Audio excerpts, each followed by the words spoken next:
Je déclare la séance ouverte.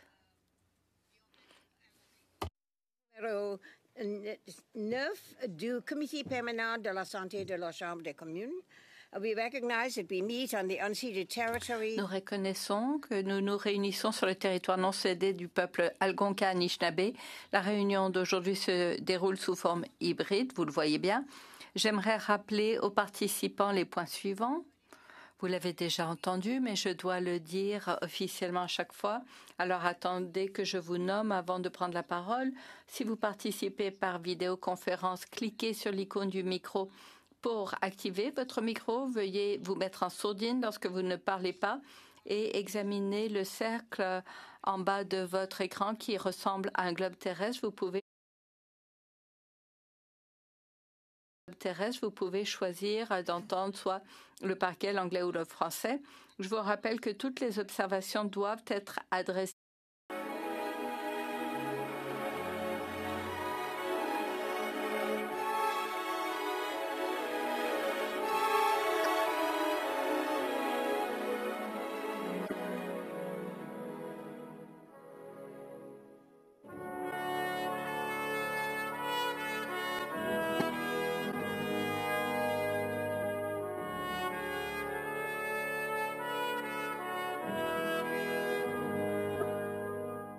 Je déclare la séance ouverte.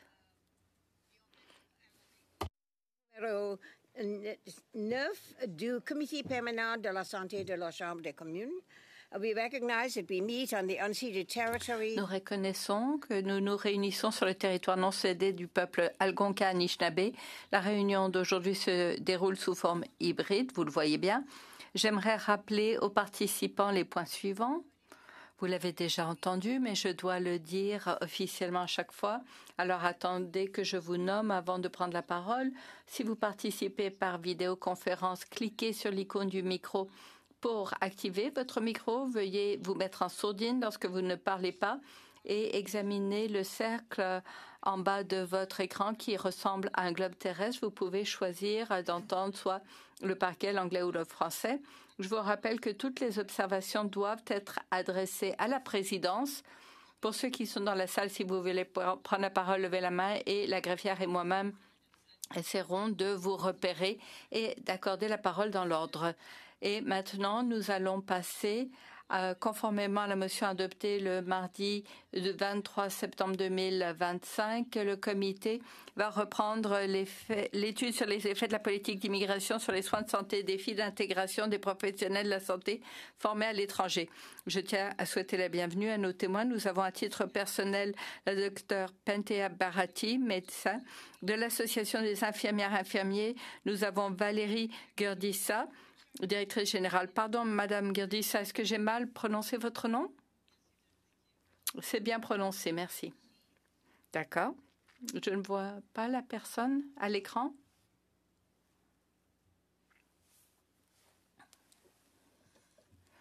Oui, voilà, vous avez bien prononcé. D'accord. Ai-je bien prononcé? Vous pouvez confirmer? Dites-moi comment prononcer votre nom. Merci, Madame la Présidente. Oui, c'est Valérie. Votre micro n'est pas sélectionné. Pourriez-vous le sélectionner? Je viens de tester, oui. On ne vous entend toujours pas. En cabine, on entend très bien de l'interprète.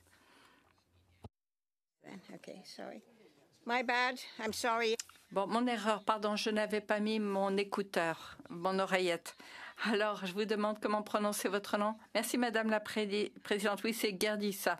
Vous l'entendez? D'accord, d'accord. Je dois devenir sourde dans mon vieil âge. Alors, merci. Et nous allons commencer par le docteur Bharati. Je tiens à laisser savoir aux témoins que vous aurez 5 minutes chacun. Je vous donnerai un préavis à 1 minute et à 30 secondes. Et je vous demanderai à ce moment-là de conclure au moment où vous apprendrez que vous avez 30 secondes pour terminer. Si vous n'avez pas l'opportunité de dire tout ce que vous vouliez dire, des fois l'opportunité vous est offerte dans la session de questions. Vous pouvez ajouter ce que vous vouliez dire. Alors je commence par le docteur Bharati. Vous avez 5 minutes.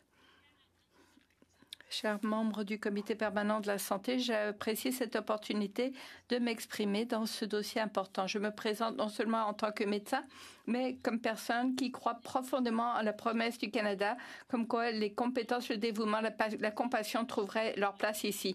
Mon objectif n'est pas de communiquer, mais de partager ce que moi-même et beaucoup d'autres avons vécu dans l'espoir que nos expériences puissent contribuer à un système qui soit plus cohérent et qui serve véritablement les patients. Le programme d'immigration du Canada donne l'opportunité qui devrait mener à la pratique, mais c'est en grande partie inaccessible pour les diplômés internationaux. 13,6% seulement des immigrants au Canada sont autorisés à exercer, même si 84,7% d'entre eux détenaient une licence indépendante avant d'immigrer. Environ 1800 professionnels attendent une résidence, mais seulement 370 places sont disponibles. Les provinces limitent la participation de ceux qui sont formés à l'étranger à environ 10% des places. Beaucoup cherchent à obtenir ces places. Beaucoup sont parrainés par des visas financés par des gouvernements étrangers. Les objectifs fédéraux en matière d'immigration ont augmenté, mais les organismes provinciaux qui sont chargés de délivrer les permis offrent trop peu de places. Ces restrictions vont à l'encontre des principes du système d'immigration. Après des années de retard, j'ai accepté un poste en psychiatrie au Royaume-Uni pour maintenir mes compétences, ce qui m'a coûté beaucoup. J'ai quitté mon mari et ma communauté. Des amis ont déménagé au Royaume-Uni, en Australie, aux États-Unis, où les voies d'intégration sont bien plus claires et plus équitables. Leur départ représente plus qu'un choix personnel. Il s'agit d'un exode de talents qui aurait pu être atténué et atténuer la crise des soins de santé au Canada. Accepter un poste au Pays de Galles, ça n'était pas un choix de carrière. C'est un rappel la raison pour laquelle j'ai choisi cette carrière dès le départ. J'adore mon travail là-bas. Je suis traitée comme une professionnelle dont la formation et les compétences comptent. Le résultat est profondément gratifiant. Je peux voir des patients qui bénéficient directement de mes compétences et je me sens respectée par des collègues qui apprécient ce que j'apporte à l'équipe. Ce sentiment d'accueil et d'appartenance contraste fortement avec l'incertitude à laquelle j'étais confrontée au Canada. Cela met en évidence ce qui est possible lorsque la politique s'aligne avec les besoins. Mon expérience, l'expérience de milliers d'autres diplômés étrangers montre une situation très contradictoire. Nous sommes invités à venir combler des lacunes critiques et ensuite on nous empêche de le faire. Je ne demande pas de traitement de faveur, je demande à être traité de façon équitable. Où est-ce qu'on recommande que la discrimination, la piètre planification est ce qui éloigne les professionnels formés à l'étranger? Le Canada doit, s'il veut rester une destination pour les immigrants compétents, doit harmoniser les pratiques d'émission de permis et éliminer les barrières arbitraires. Ne rien faire, ça n'est pas neutre. Ça aggrave une crise qui fait du tort aux patients et qui diminue la réputation du Canada. Il faudra des changements dans les gouvernements fédéraux et provinciaux, les collèges médicaux. Il faut commencer à dire à ceux dont les vies sont affectées par ces politiques que les choses vont changer. Le temps des excuses est passé. Le Canada doit être honnête quant à ses échecs et quant à la réforme qui viendra, où le Canada peut continuer à voir sa réputation être touchée. Pour les diplômés étrangers, pour les patients qui attendent des soins, un système de soins de santé qui doit respecter ses idéaux, nous devons choisir un changement. Il vous reste 1 minute, s'il vous plaît.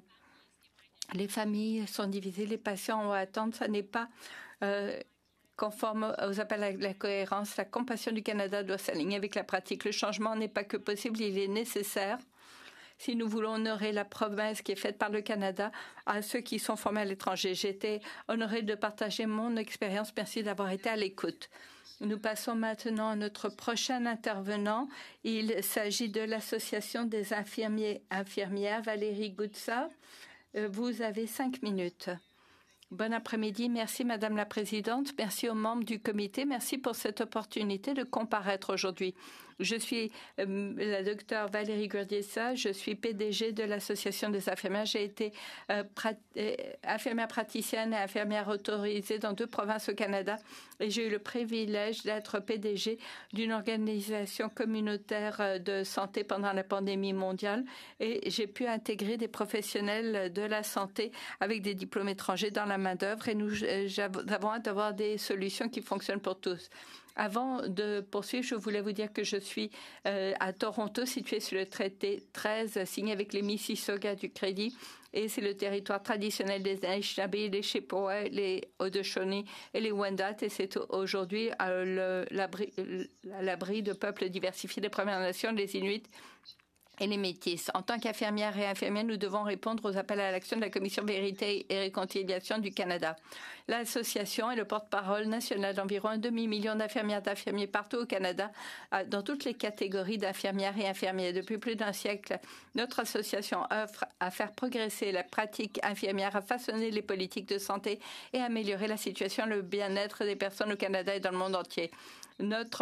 La profession infirmière est profondément engagée à garantir l'accès aux soins, l'accès aux infirmières praticiennes qui fournissent déjà des soins primaires à de nombreux Canadiens. Cela doit faire partie de la solution pour combler les écarts en matière d'accès. La vision de l'association en matière de politique se présente dans la feuille de route de 2025 et au-delà, un Canada en meilleure santé grâce aux infirmières et infirmiers. Cette feuille de route propose des solutions pratiques fondées sur des données probantes pour renforcer le système de santé canadien, notamment l'optimisation de la main-d'œuvre, afin que chaque infirmière, chaque infirmier, y compris ceux qui ont été formés à l'étranger, puissent exercer pleinement dans leur champ d'exercice. L'expansion des modèles de soins primaires en équipe afin d'améliorer l'accès aux soins, renforcer les mesures de soutien à la rétention au bien-être des infirmiers et des infirmières, y compris ceux qui ont été formés à l'international, promouvoir un cadre pan-canadien pour l'harmonisation de la réglementation pour améliorer la mobilité de la main-d'œuvre entre les provinces et les territoires. Le débat d'aujourd'hui sur l'impact de la politique d'immigration sur les soins de santé est opportun et essentiel. Les diplômés internationaux enrichissent depuis longtemps le système de santé au Canada. Dans les années 60, les infirmières et infirmiers des Philippines ont été recrutés. On pouvait commencer dès le lendemain de leur arrivée. Aujourd'hui, beaucoup trop d'entre eux se heurtent à des obstacles inutiles qui retardent ou empêchent leur pleine participation à la main-d'œuvre. La reconnaissance des titres de compétences reste lente, incohérente, coûteuse. L'association en a appelé à l'adoption d'une approche rationalisée, transparente et fondée sur les compétences qui maintiennent la rigueur tout en éliminant les doubles emplois. Les diplômés internationaux, notamment le système d'entrée express, les programmes de candidats des provinces, toutes ces voies sont complexes, nécessitent beaucoup de ressources et sont difficiles à naviguer. De nombreuses infirmières et infirmiers empruntent des voies alternatives, telles des programmes d'aide familiaux résidence qui retardent encore leur entrée dans le secteur de la santé. La reconnaissance des titres de compétences est tout aussi difficile. La multiplicité des services d'évaluation, l'incohérence des listes d'équivalence entre les provinces et territoires créent des inégalités et des retards. Pourtant, il existe des exemples d'innovation, d'avancement. En Nouvelle-Écosse, le Bureau des recrutements des professionnels de la santé propose un modèle centralisé, un guichet unique. Les systèmes pour les diplômés et étrangers aident les infirmières et les infirmières à s'intégrer avec succès. Malgré cela, de nombreux diplômés personnes qui détiennent des diplômes étrangers sont sous-employés ou ne sont pas considérés comme qualifiés. Il nous faut modifier le tir avec une approche pan-canadienne, avec une simplification d'intégration qui regrouperont les gouvernements, les régulateurs, les éducateurs, les employeurs pour garantir que chaque infirmier, chaque infirmière qualifiée puisse contribuer pleinement au système de santé canadien. C'est pourquoi l'association recommande de convoquer un groupe de travail national sur les diplômes étrangers avec plus d'efficacité pour les ressources humaines dans le domaine de la santé pour mieux comprendre l'approvisionnement, assurer l'imputabilité. En bref, l'association envisage un avenir où chaque infirmière, infirmier, praticien éduqué ici et ailleurs pourront pleinement contribuer à la santé de la population. Merci encore, Madame la Présidente. Merci aux membres du comité. J'ai très hâte de répondre à vos questions pour travailler ensemble pour renforcer la main-d'œuvre et améliorer l'accès aux soins pour tous. Merci beaucoup. Nous passons maintenant aux questions et réponses. Le premier segment est de 6 minutes. Cela inclut à la fois la question et la réponse. Merci. Alors, je vais commencer pour les conservateurs. Madame Conants, vous avez 6 minutes, Elena. Merci, Madame la Présidente. Docteur Bharati, j'ai quelques questions pour vous, si vous le permettez. Merci d'avoir été des nôtres. Votre récit est très préoccupant et c'est vraiment la raison pour laquelle nous sommes ici aujourd'hui. Tout récemment, on a vu des manchettes chez Global News. C'était troublant. On voyait les systèmes de soins de santé seront démantelés en Colombie-Britannique, dans l'intérieur de la Colombie-Britannique, avec les démissions de médecins. Alors, 7 obstétriciens, des gynécologues, des psychiatres, 4 d'entre eux ont quitté la santé dans l'intérieur et dans des régions comme celle de ma circonscription. On voit une pénurie de médecins. Et ce qui s'ajoute à cela, l'hôpital général de Kelowna, le centre pédiatrique a dû fermer l'été dernier parce qu'il y avait pénurie de médecins. Quelqu'un comme vous êtes venu au Canada parce que votre formation médicale devait vous permettre d'exercer ici et vous vous êtes fait dire que le Canada avait besoin de médecins, mais ces médecins ne peuvent pas pratiquer dans nos hôpitaux et nos cliniques. Quand vous avez appris que cette résidence qu'il vous fallait pour pratiquer n'était pas réellement ouverte à des médecins comme vous-même, est-ce que vous aviez l'impression qu'on vous coupait l'herbe sous les pieds comme d'autres témoins l'ont dit? Absolument, c'est le même sentiment que nous partageons tous. Nous sommes venus au Canada, nous avons choisi le Canada parce que nous y croyons. Il y avait d'autres pays qui offraient les mêmes types de postes, les mêmes opportunités. Nous avons choisi le Canada pour toutes sortes de raisons, l'ouverture, et nous croyons en la véracité de tous ces dires. Mais quand nous sommes arrivés ici, la réalité était tout autre. Alors malheureusement, j'entends encore les nouvelles de mes collègues au Royaume-Uni qui disent qu'ils se sont fait offrir des postes en Colombie-Britannique pour pratiquer et pourtant les collègues qui sont encore au Canada, des citoyens canadiens, attendent encore d'être sélectionnés pour pouvoir pratiquer. Merci pour cette réponse.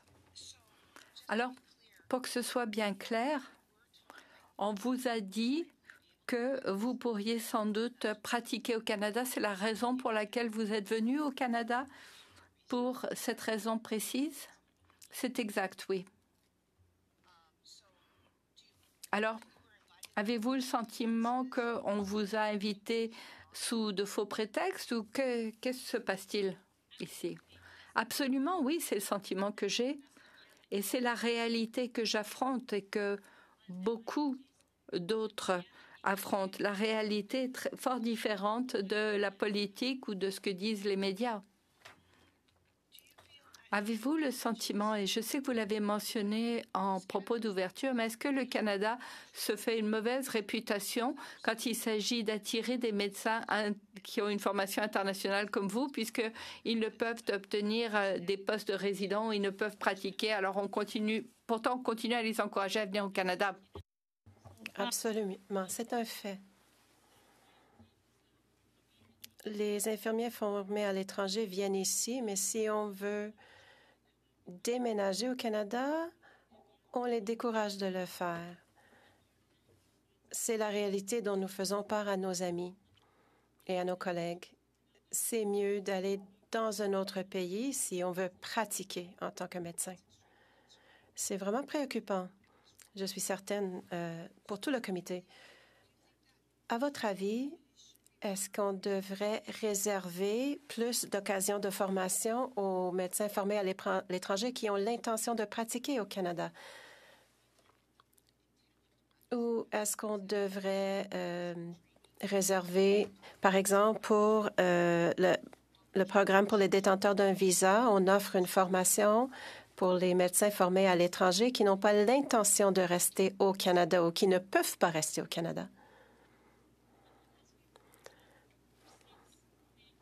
Je ne demande pas de réserver des places. Nous demandons que si les postes ne sont pas comblés, qu'on n'hésite pas à offrir cela à des diplômés internationaux. Parce que c'est le cas maintenant. Beaucoup de personnes avec des visas sont parrainées. Pourquoi les résidents permanents et les Canadiens prennent-ils ces postes alors que nous savons que d'autres vont quitter le pays?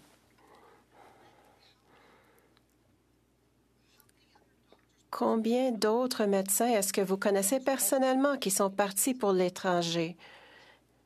Est-ce qu'on peut les compter ou c'est trop? Dans mon cercle d'amis, je dirais qu'il y en a environ 50 au moins qui sont partis. C'est beaucoup, étant donné que nous avons un manque de médecins. Est-ce que d'autres pays ont des pratiques exemplaires que nous pourrions adopter au Canada pour attirer plus de diplômés étrangers? Si l'on regarde ce que font les États-Unis, l'Australie et le Royaume-Uni, on y offre des occasions, les mêmes occasions aux médecins venant de l'étranger et formés au pays. Au Royaume-Uni, j'avais les mêmes occasions que les gens qui avaient obtenu leur diplôme dans le pays. J'avais accès au même salaire et il n'y avait aucune différence entre moi et les autres candidats.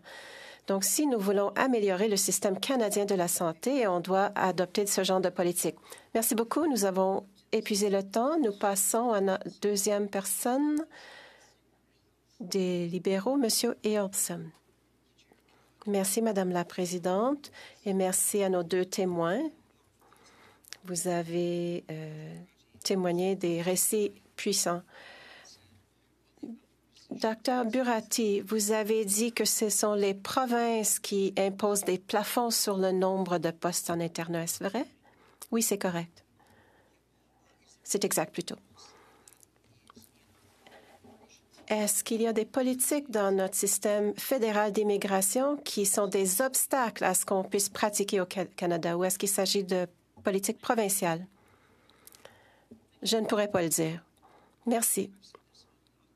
Je l'ai déjà dit à d'autres témoins. Ayant siégé au gouvernement fédéral avant, nous avons de la difficulté à imposer aux provinces la manière de dépenser les fonds. Les provinces nous disent qu'on ne peut pas leur dicter comment dépenser les fonds. Par contre, c'est donc, les provinces disent que c'est leur compétence. Est-ce que vous seriez favorable à des politiques qui imposeraient la façon de dépenser une certaine somme donc d'obliger les provinces à utiliser l'argent pour créer des postes de médecins? Ce serait une bonne idée, mais il s'agit des soins de santé et cela relève du provincial. Comme vous l'avez dit, le fait de légiférer ou de forcer les provinces à dépenser d'une certaine façon l'argent qu'on leur transfère, ce serait difficile. Je suis tout à fait d'accord avec vous et c'est ce que nous avons constaté avec beaucoup de politiques dans le passé. Personnellement, je pense que ce serait une bonne idée. Mais encore une fois, on a une résistance de la part des gouvernements provinciaux parce qu'on nous dit que c'est des décisions qui relèvent des provinces et le gouvernement fédéral n'a pas de rôle à jouer. Merci beaucoup. Docteur Gurdissa, est-ce que je prononce bien votre nom? Gurdissa, oui. Vous avez parlé des obstacles que rencontrent les infirmières et les infirmiers. Donc, des obstacles pour les nouveaux infirmiers qui viennent au Canada, qui veulent pratiquer. Auparavant, on accueillait les infirmiers et ils étaient en poste le lendemain matin. Et cela a changé. Est-ce que ce sont les politiques fédérales qui représentent les obstacles ou est-ce que les obstacles sont relèvent plutôt des décisions sur l'octroi de titres de compétences provinciales? Encore une fois, Il s'agit de décisions et de compétences provinciales. Mais le gouvernement fédéral a un rôle à jouer en ce qu'il finance, par exemple, les infirmières, une plateforme électronique qui devrait être utilisée par toute la main-d'œuvre infirmière au Canada pour nous permettre de voir aux besoins des Canadiens. Donc, cela nous permet de connaître l'offre et le nombre d'infirmiers. En ce moment, nous disons que nous avons 500 000 infirmières, mais combien d'entre elles fonctionnent, en fait, travaillent dans le système de la santé? Je pense que avec l'argent des contribuables qui passe par le gouvernement fédéral, il faut demander une reddition de comptes pour la planification et la distribution de la main-d'œuvre partout dans les provinces et territoires. Merci. Est-ce que vous seriez favorable à une loi fédérale qui autoriserait le gouvernement fédéral d'adopter ce genre de politique? Au nom des infirmiers et infirmières du Canada, oui, nous aimerions que le fédéral et les provinces et territoires collaborent. Merci. J'en ai parlé avec d'autres témoins aussi. Est-ce que vous seriez favorable à un octroi de licence nationale pour les infirmiers? Donc, lorsqu'on a son permis en Colombie-Britannique et on veut travailler dans une autre province ou dans deux provinces, qu'on reconnaisse le permis dans toutes les provinces? Réponse. Nous travaillons étroitement avec les 23 régulateurs et ils semblent trouver des solutions stratégiques comme des permis interprovinciaux, mais nous avons besoin d'une cohérence dans les 13 compétences et les 23 régulateurs. Donc oui, le gouvernement fédéral aurait un rôle à jouer pour aider à harmoniser ces travaux-là. Dr. Bharati, est-ce que vous seriez favorable à un système d'octroi de permis pan-canadien pour qu'on puisse reconnaître un permis de la Colombie-Britannique dans, par exemple, les territoires du Nord-Ouest? Donc, les permis seraient reconnus partout. Est-ce que vous seriez favorable à cela?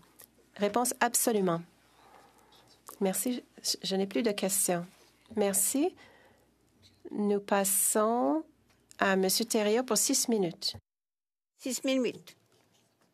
Merci, Madame la Présidente. Avoir les questions de M. Elfridson, je crois qu'on aura un rapport assez difficile à faire parce que je trouve ça assez ordinaire qu'on puisse dire que les provinces ont toute la charge parce que c'est leur compétence et que là, tout à coup, le fédéral qui ne veut pas avoir l'imputabilité de ce qui se passe en santé. Parce que moi, si le fédéral veut prendre plus de place en santé, il faudrait aussi qu'il prenne l'imputabilité qui vient avec. Or, présentement, les contingentements dans toutes les facultés sont énormes. Je veux dire, les provinces ne forment pas assez de médecins. Et donc, en quelque part, il faudrait absolument utiliser et reconnaître les compétences des professionnels de la santé formés à l'étranger. Mais ça fait 20 ans que le problème existe et il n'a pas été réglé encore. Et le fédéral a mis en place en 2009, en 2010, des programmes fédéraux pour essayer de répondre à la question et ce n'est pas réglé. Il y a même dans le budget 2022 mis 115 millions sur 5 ans et le problème n'est pas réglé. Et quand je pose la question à des gens qui viennent nous rencontrer ici, ou bien ils ne connaissent pas les programmes, ou bien ils ne sont pas capables de nous dire si l'argent a été dépensé ou est sur le terrain. Cela étant dit, je ne vais pas faire juste une chicane de compétences aujourd'hui, mais si on manque de ressources, s'il faut former plus de ressources, bien, ça prend plus de transferts en santé et le fédéral n'a pas mis l'argent qu'il fallait avec 4,6 milliards par année sur 10 ans, alors qu'il y avait un front commun des provinces qui demandait 28 milliards par année.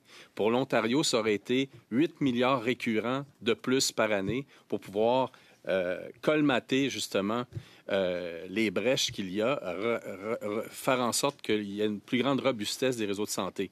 Donc, si le fédéral veut avoir encore plus de compétences, il faudra un jour qu'il assume aussi l'imputabilité qui va avec. Or, je ne sais pas si mes témoins se rappellent, et je leur pose la question rapide, est-ce qu'ils se rappellent d'une seule élection fédérale où la santé a été à ce point l'enjeu de l'élection fédérale dans l'histoire du Canada que ça a conduit à l'éjection d'un gouvernement fédéral lors de l'élection? Est-ce qu'un des deux témoins se rappelle de ça?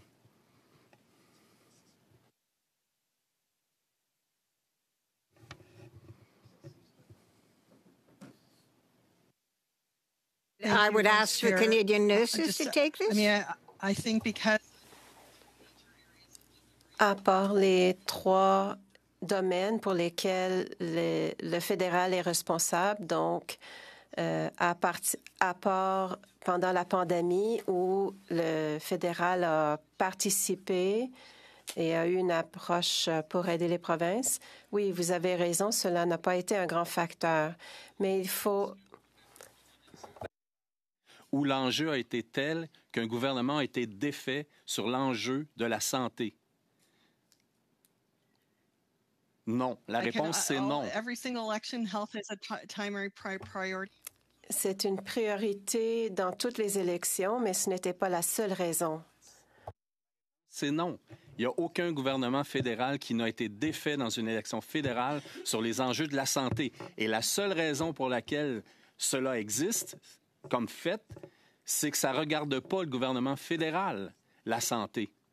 Par contre, on ne peut pas avoir assez de mains pour compter le nombre de gouvernements provinciaux qui ont été défaits pendant une élection provinciale sur l'enjeu de la santé, parce que c'est eux qui doivent effectivement donner les soins de santé.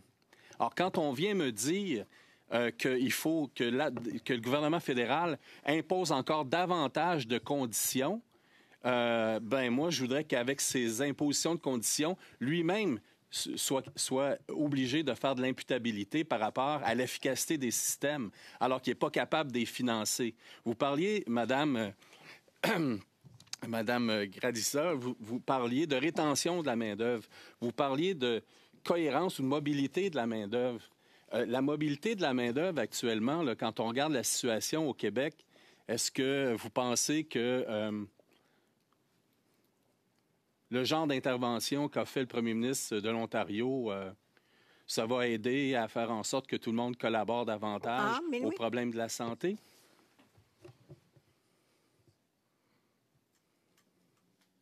Je ne peux pas m'avancer sur l'intention du premier ministre provincial, mais en tant qu'infirmière de plus de 30 ans, le système que nous avons maintenant ne fonctionne pas. Notre réseau de santé coûte le plus cher dans le monde, mais nous avons 40 millions de Canadiens et il faut gérer ensemble le réseau de santé.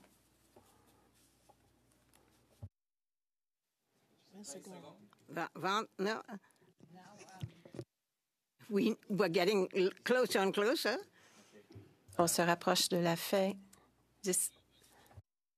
Question supplémentaire. Mais il y a une chose qui est certaine.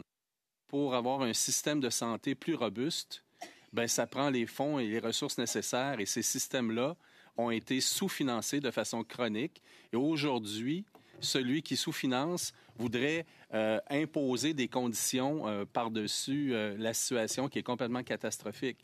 Alors, on pourra y revenir là-dessus, mais il est clair que jamais le Bloc québécois va considérer que plus de conditions en santé va nécessairement être un garant d'une amélioration de la situation alors que les fonds ne sont pas au rendez-vous.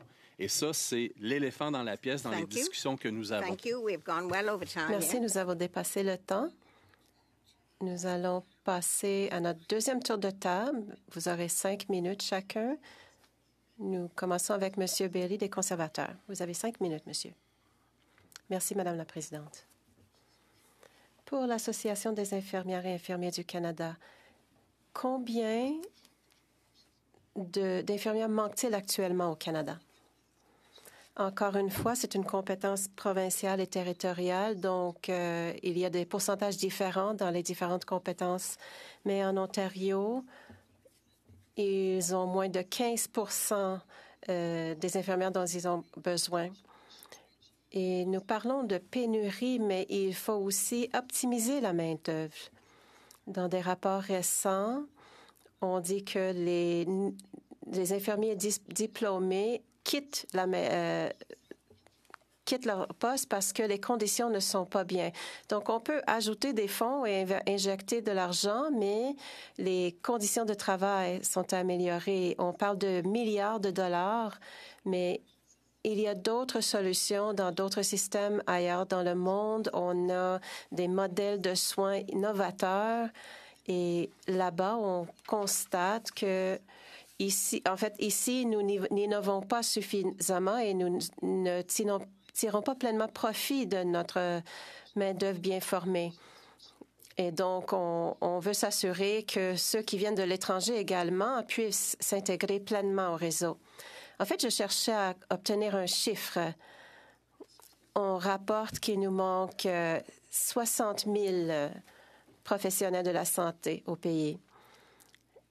Est-ce que vous savez combien d'infirmières qui ne travaillent pas en ce moment comme infirmières ont été formées à l'étranger?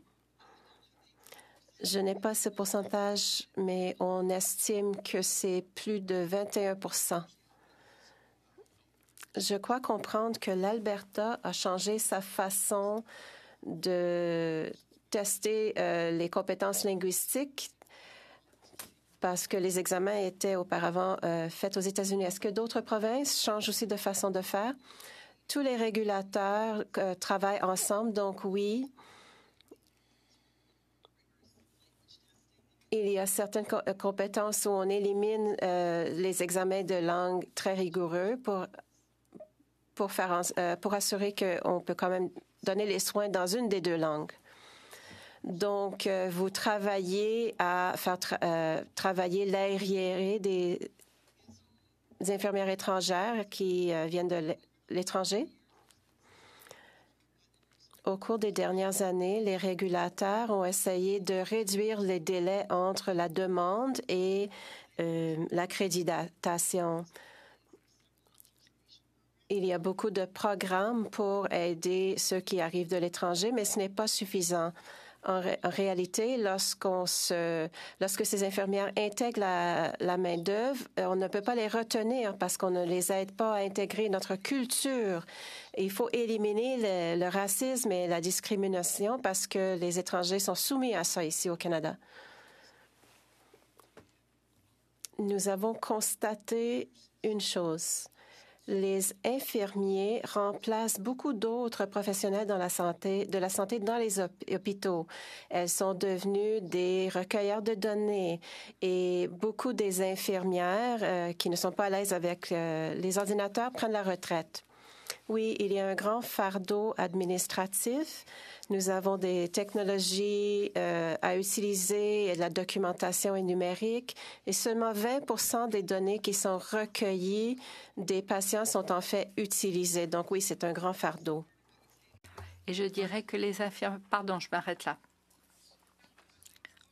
Une des choses aussi que KPMG a indiqué, c'est qu'une fois que certaines de ces données, ces systèmes sont mis en place, nous aurons trop d'infirmières une fois que ce sera bien mis en place. Avez-vous des commentaires là-dessus?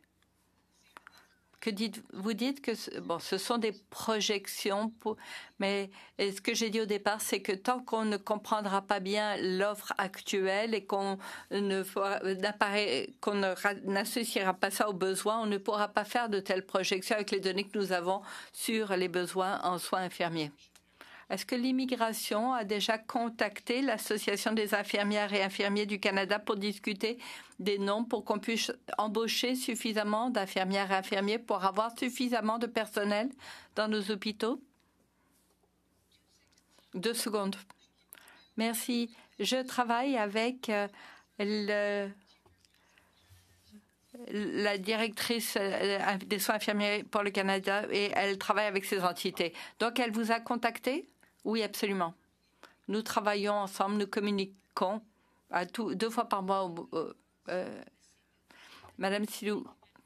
Merci, Madame la Présidente. Merci aux témoins d'être présents et de nous offrir un témoignage.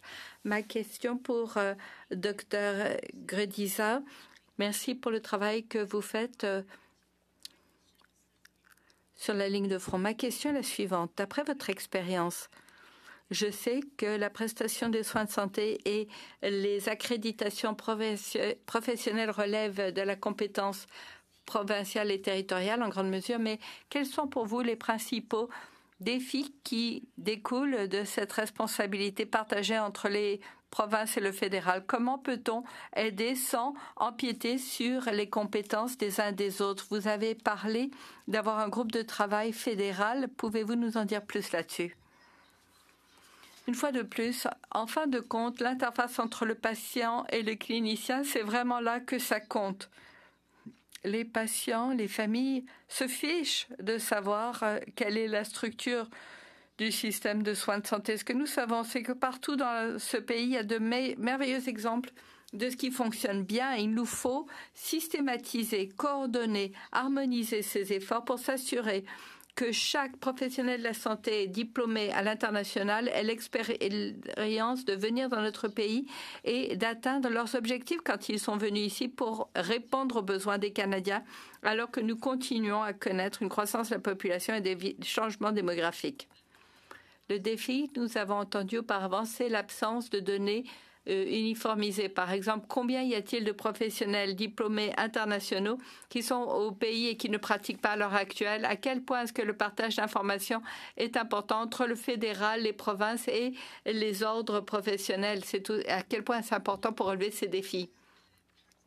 Écoutez, en tant que contribuable canadien, j'espère qu'on partage tous ce sentiment quant à la sécurité et les tensions commerciales, géopolitiques qu'on voit par rapport à la santé des Canadiens. À mes yeux, à moi, par exemple, le gouvernement fédéral a investi dans des données, une base de données sur les infirmières pour que les ordres professionnels aient une base de données normalisée pour qu'on comprenne mieux l'ensemble de la main-d'œuvre disponible pour savoir exactement combien travaillent dans la main-d'œuvre professionnelle et combien sont des infirmières praticiennes et ne contribuent pas à la main-d'œuvre. Et à partir de là, on pourra faire de la planification. Il faut qu'on coordonne les efforts au niveau provincial, fédéral et territorial.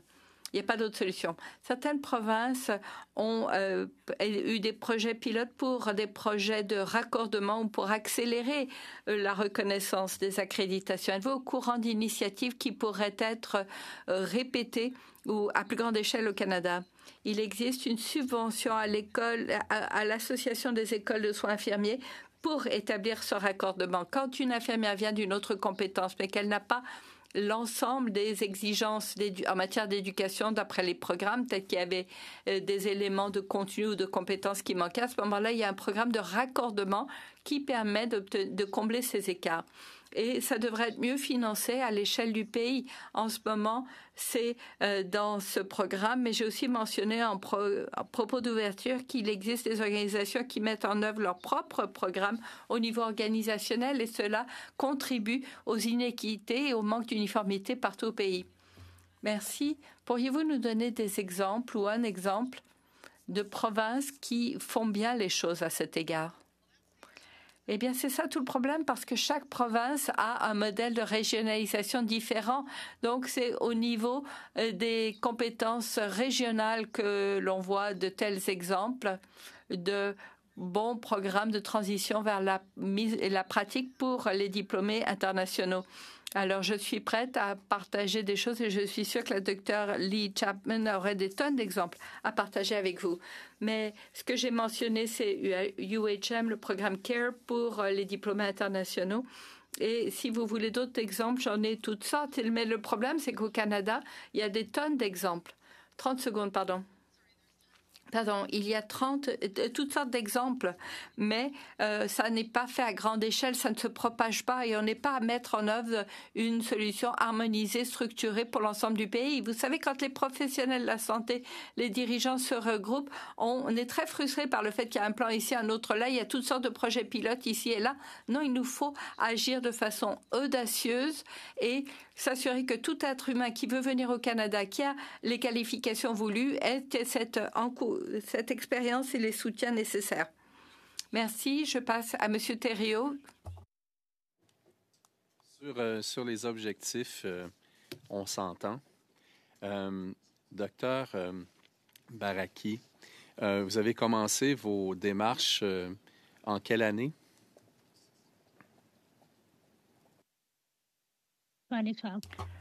2012.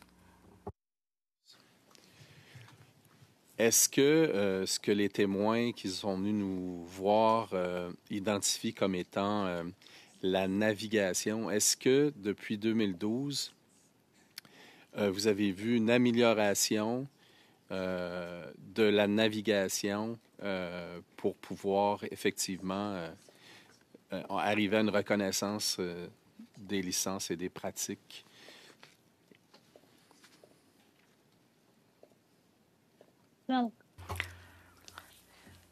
Eh bien, certaines provinces essaient de changer leur format d'évaluation. Dans certains cas, il y a plus d'examens, dans d'autres cas. Mais ce qui se passe, c'est qu'on en demande beaucoup de la part des médecins et des professionnels de la santé qui viennent au Canada avec l'espoir de démarrer une nouvelle vie, mais nous n'avons pas les modes qui nous permettraient de nous insérer dans le milieu du travail. Nous n'avons pas ces opportunités offertes aux immigrants, même si le gouvernement demande plus d'immigration. Je n'ai aucune idée des résultats qu'on peut espérer. Encourager tant de médecins d'infirmières à venir au Canada quand on n'a pas les ressources et qu'on n'a pas l'intention de faire le nécessaire. Non, la situation s'empire par rapport à 2012. Est-ce que pour quelqu'un qui est à l'étranger et qui veut venir pratiquer ici, est-ce que Immigration Canada a des pratiques et des règles claires qui permettraient, entre autres choses, que quant au fait de ne pas perdre sa capacité de pratiquer? Il y a des gens qui sont arrivés ici, puis qui ont appris, une fois arrivés ici, qu'il fallait qu'ils puissent pratiquer au moins 1 an dans les 3 dernières années et qui doivent sortir du pays ensuite pour pouvoir protéger cette obligation-là, mais ils ne le savaient pas avant d'arriver ici. Donc, si Immigration Canada était plus transparent et plus clair dans les règles, à ce moment-là, j'imagine que ce serait plus facile. La demande pourrait se faire à partir de l'étranger, et puis à ce moment-là, les gens auraient l'opportunité de protéger cette pratique-là d'1 an. Je vous accorde 10 secondes pour répondre parce que les délais sont dépassés pour ce tour de questions. Allez-y. 10 secondes.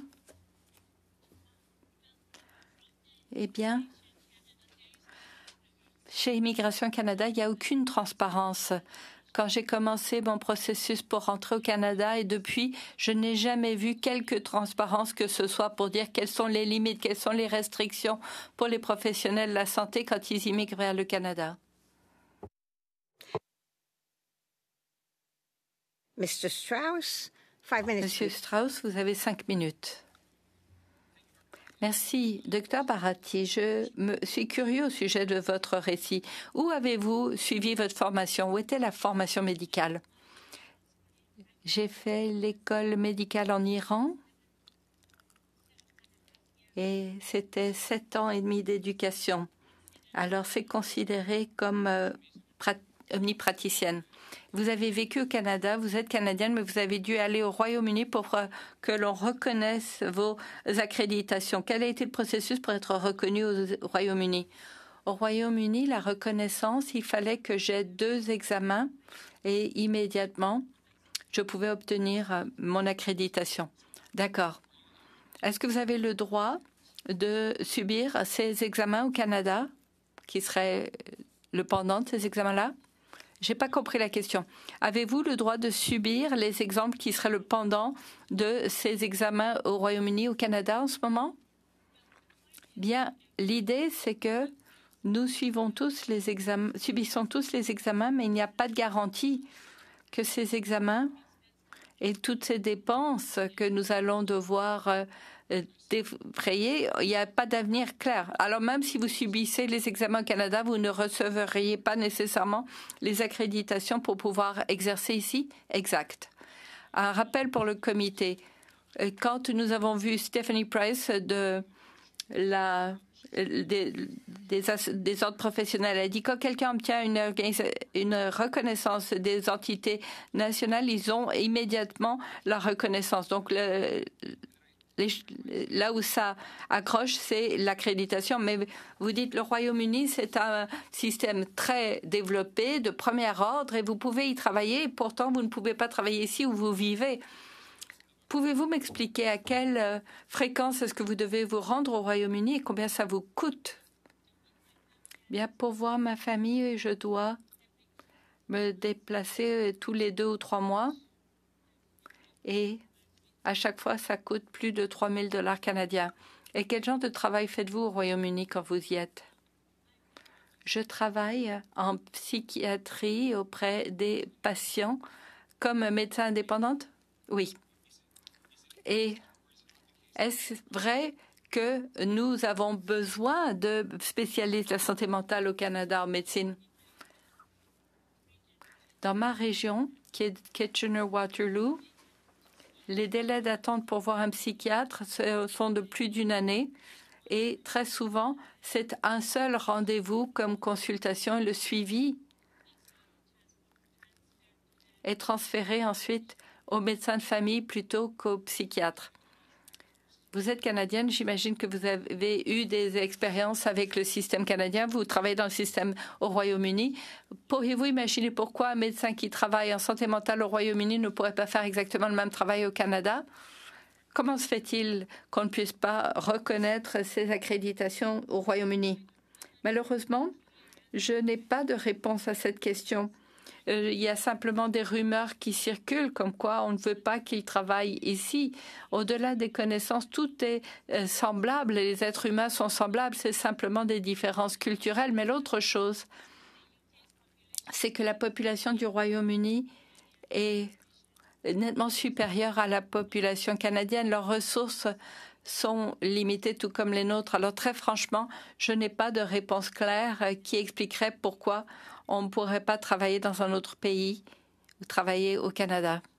1 minute, fantastique. J'ai quelques questions pour l'Association des infirmières et infirmiers du Canada. Je suis médecin en urgence. J'ai vu des infirmières fantastiques avec qui j'ai travaillé pendant plus de 10 ans. Elles ont quitté les soins d'urgence et elles disaient qu'elles étaient épuisées, qu'elles n'en pouvaient plus quand elles ont quitté. C'est pas comme si des extraterrestres avaient enlevé toutes nos infirmières, mais nos infirmières sont parties parce que et nos salles d'urgence doivent fermer. Pouvez-vous nous exprimer pourquoi elles se sentent ainsi?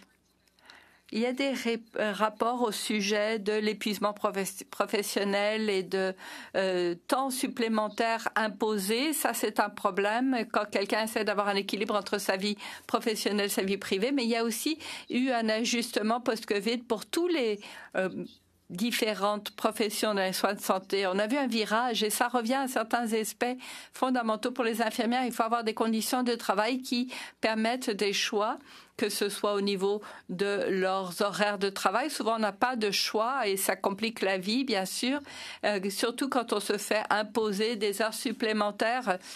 Si on se fait demander ça une fois de temps à autre, c'est une chose, mais si on se le fait imposer tous les jours, on n'a plus de contrôle de sa propre vie. Et bien sûr, il y a toutes sortes de situations dont vous êtes sans doute au courant puisque vous êtes médecin qui a travaillé dans les soins de santé. Vous savez, toute la toxicité du système de soins de santé à cause de tout ce qui ne relève pas de notre contrôle. Les gens quittent un milieu de travail parce qu'ils n'ont pas le contrôle. Ils ne se sentent pas respectés, ils ne se sentent pas valorisés. Et c'est ce qu'on a vu dans les dernières années avec des infirmières qui s'expriment au sujet des conditions en milieu de travail, la violence accrue en milieu de travail. Oui, il y a des lois au fédéral, au provincial par rapport au fait qu'on ne supporte pas la violence, mais... Et j'ai une autre question à poser, pardon. Il me semble que cette situation est très dangereuse parce que plus les infirmières sont épuisées au travail, quittent la main-d'œuvre, plus celles qui restent vont souffrir d'épuisement. Et ça finit par avoir un effet de boule de neige qui va se transformer en avalanche. Si on ne règle pas le problème rapidement, si on n'arrive pas à optimiser les rapports, ça va s'empirer. Je vais vous demander de répondre dans un autre tour. Nous avons dépassé les délais. Merci. Inaudible, vous avez 5 minutes, s'il vous plaît. C'est moi, je crois.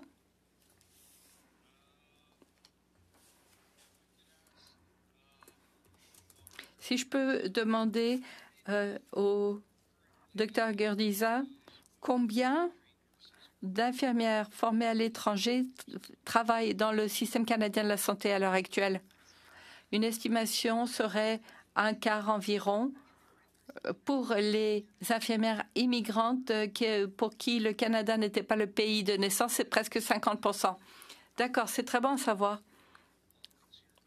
Je vais faire un peu de politique ici. Les conservateurs continuent d'essayer de présenter la situation comme si le problème du système de soins de santé, c'était le nombre d'immigrants. Mais je pense que la réalité, c'est qu'une partie importante du fait qu'on ait encore un système de soins de santé, c'est grâce aux immigrants. Et donc, nous devons remercier tous les immigrants qui travaillent en soins infirmiers. Pouvez-vous parler des agences? Je sais qu'à Thunder Bay, dans l'ouest de l'Ontario, c'est un enjeu majeur. Et un problème qui ressort de l'absence de nombre adéquat d'infirmiers et infirmières. Pourriez-vous nous en dire plus? Moi, j'en entends beaucoup parler. Non seulement est-ce qu'il y a un coût énorme pour les hôpitaux quand on fait venir des infirmières et infirmiers de Toronto, mais en plus, ça crée de l'animosité au sein des établissements quand les infirmières locales font nettement moins d'argent que les infirmières qui viennent d'agences. Je tiens à reconnaître le syndicat des infirmières et infirmiers qui a parlé des risques pour tout système, toute organisation, quand un certain pourcentage de votre main-d'œuvre n'est pas la main-d'œuvre permanente. Et à ce moment-là, il y a une différence importante dans la rémunération. Pardon, vous pourriez nous envoyer ce rapport? Ça pourrait nous être utile. Oui, absolument. Je peux demander à mes collègues de la Fédération de vous envoyer cela. Mais quand vous êtes infirmière, que vous êtes engagé envers un établissement, vous y travaillez, que la personne à côté de vous est de passage, fait partie d'un modèle d'agence et coûte plus cher, et ils font plus d'argent. Et il n'y a pas cette continuité ni pour les patients ni pour les familles. Ça n'est pas le modèle de soins qui devrait exister où que ce soit au Canada.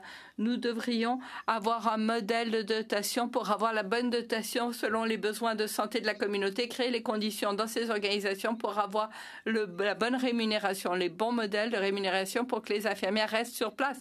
Et c'est toutes les difficultés au Canada en ce moment. Comment conserver nos infirmières?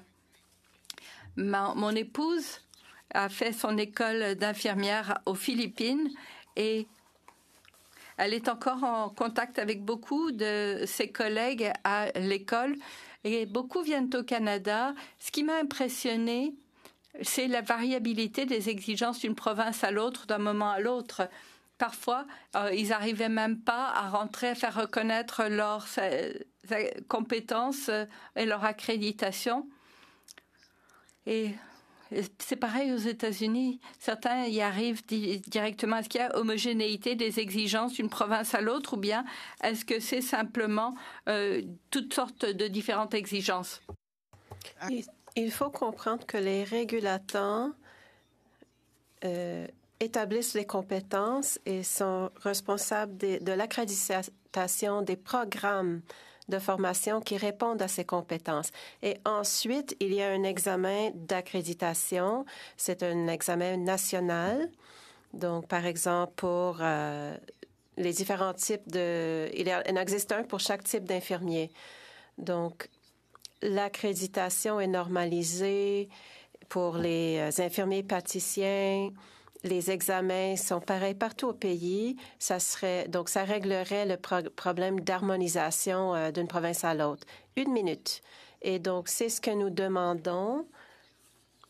Nous disons que nous avons toutes les composantes, mais il y a toujours cette fragmentation. Vous avez dit que l'argent fédéral allait à l'École des infirmières fédérales pour enrichir les programmes. Il s'agit de combien d'argent et combien de personnes sont passées par ce programme-là? Vous n'avez peut-être pas la réponse, mais vous pouvez la soumettre à l'écrit, surtout des recommandations. Malheureusement, en effet, je n'ai pas la réponse, mais je peux m'informer concernant le succès des programmes. Et pourriez-vous nous soumettre des recommandations concernant les besoins en financement et le nombre de personnes qui ont profité des programmes? Merci. Je tiens à remercier nos témoins de leur temps et de leur expertise pour nous aider à mieux comprendre